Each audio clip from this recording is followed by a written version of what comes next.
Hi guys, welcome to my new vlog. आज चाहिँ हाम्रो यात्रा रहेको छ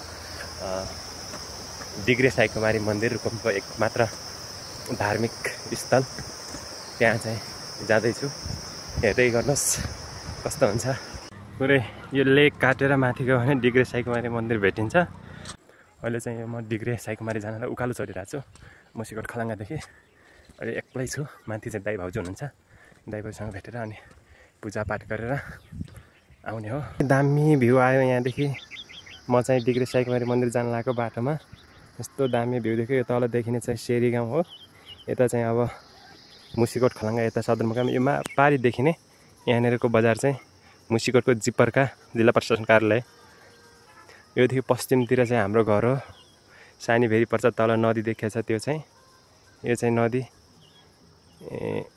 सानी भेरी नदी हो। यहाँ चाहिँ हाम्रो घर देखिन्छ।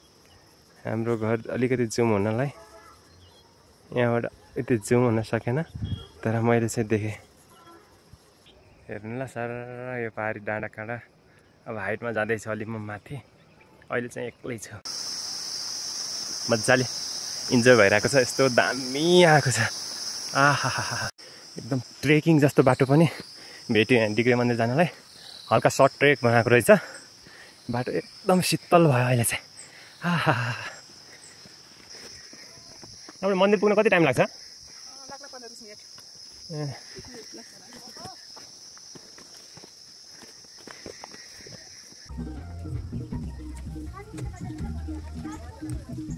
डिग्रे साईकुमारी मन्दिरको गेट, यहाँबाट हामी मन्दिर जान्छौँ। फाइनल्ली यहाँ ठुल्दाहरू भेट्या छन् अहिले, यहाँ जान लाग्यो। म पनि जान लाग्छु। पूजा गर्दै हिँड्नुहोस्।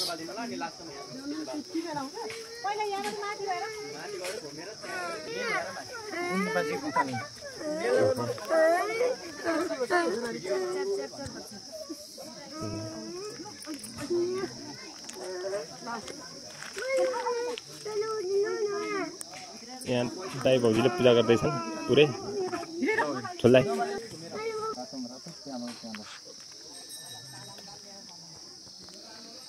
भन्नुहोस्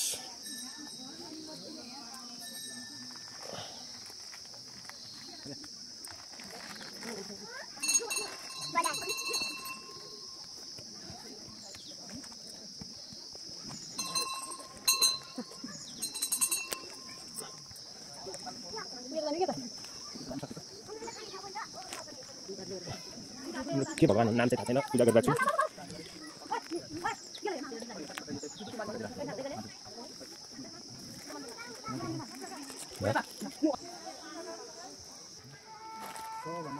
पुरै पहेँलो ध्वजा मात्र लगाएर पूजा गरिन्छ उसलाई।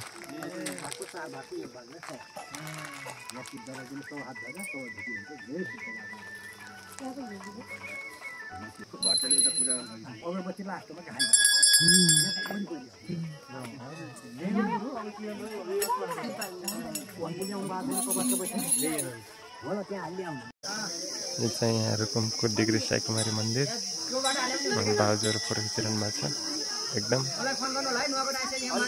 यो मेन डिग्रे साईकुमारी मन्दिर।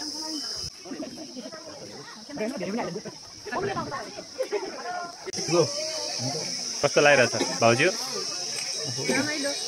ठिक छ? कस्तो डिग्रे राम्रो लाग्यो?